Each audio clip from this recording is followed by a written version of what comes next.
dan otoritas pemerintahan Jerman.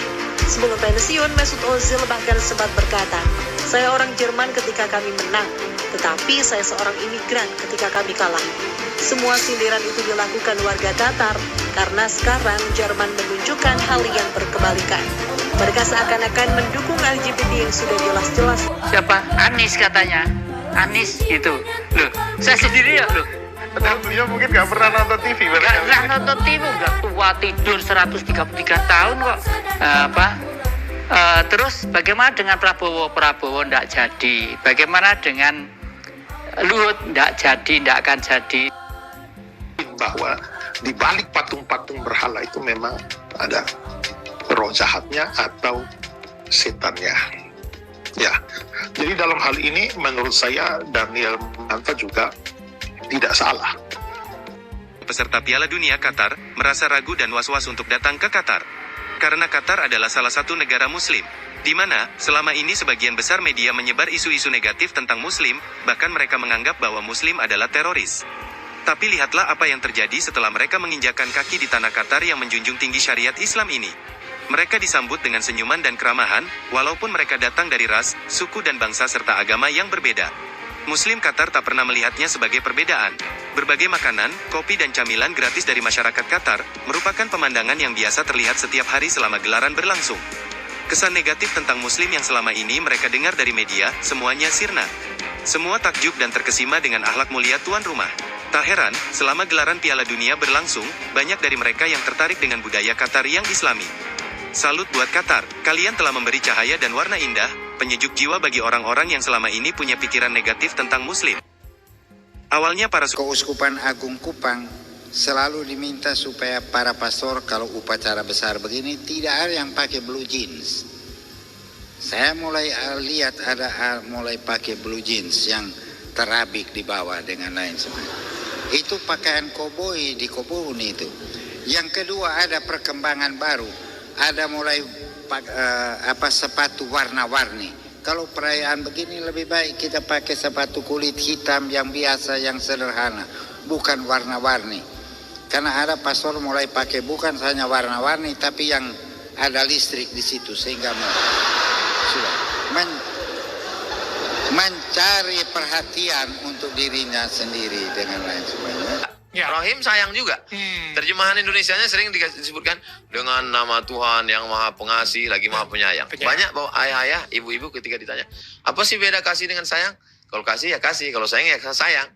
Tapi kalau kita baca penjelasan ulama yang punya otoritas menjelaskan itu, Rahman itu kasih sayang Tuhan kepada semua makhluknya walaupun nggak patuh kepadanya. Makanya jangan heran kalau pecandu narkoba, pezina, peminum, pemabuk, kok masih bisa bernafas? Kok masih bisa hidup? Karena Tuhan punya sayang yang universal. Wow. Tapi ada sayang yang satu lagi dalam bentuk kata rahim. Artinya sayang yang lebih spesial, yang khusus. Hanya orang-orang yang sudah melembutkan hatinya berbuat baik.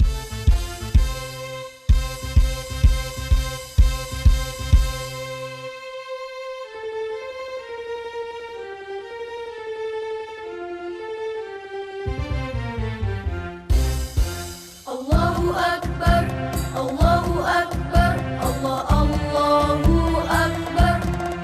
Kalam suci menyentuh kalbu berjuang, maju serta membela kebenaran untuk negara, bangsa dan kemakmuran. Allahumma shalli wa sallim ala sayyidina Muhammadin sahibil busyra.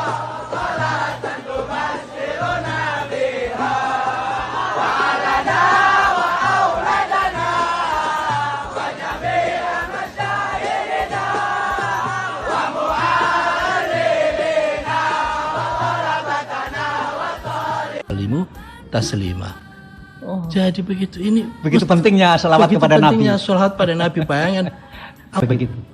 Ternyata yang hebat itu mbah-mbah kita. Doanya, saya punya keyakinan.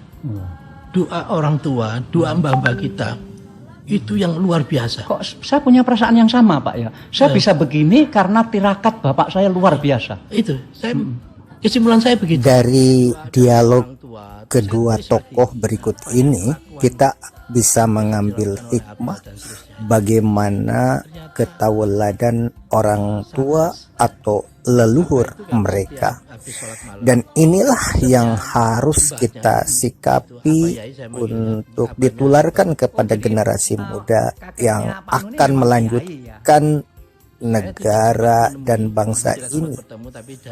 Mari kita dengarkan bersama-sama. Itu hanya bilang begini aja, urip iku soro. Ya, tapi ono alat sing digawe ngilangi kesoroan tadi itu. Apa? Sholat malam mbek sholawat. Sholat malam itu sholat yang dilakukan setelah orang tidur. Bapak Muhammad Nuh ini berbicara tentang pentingnya sholat malam. Hal seperti ini memang harus ditularkan kepada anak-anak generasi muda. Seperti halnya B.J. Habibie yang pernah mengatakan begitu pentingnya salat malam ketika dia berada di Jerman pada saat menuntut ilmu, dan ini penting sekali untuk Tapi kalau kita disampaikan berdoa untuk Nabi, yang penuh itu kan tumpahnya itu untuk milih, balik ke kita sendiri, balik ke kita. Kira-kira begitu Pak. Iya, kira-kira rasanya begitu. saya pernah ingat diajari begitu dulu. Iya, dan memang kan khas sholawat itu. Iya. Saya sering nyampaikan gini, Allah itu memerintahkan ke kita untuk puasa, ya, untuk puasa. Tapi apakah Allah berpuasa? Menarik. Allah tidak berpuasa. Tapi Allah memerintahkan sholawat karena Allah sendiri bersolawat. Kalau saja semua para pejabat negara yang berilmu pengetahuan itu menyampaikan spiritualisasinya dalam penerapan sehari-hari, keren. Anak muda kita mungkin akan mencapai masa depan yang gemilang. Subhanallah. Mari kita kaji terjemahan Al-Quran. Bismillah.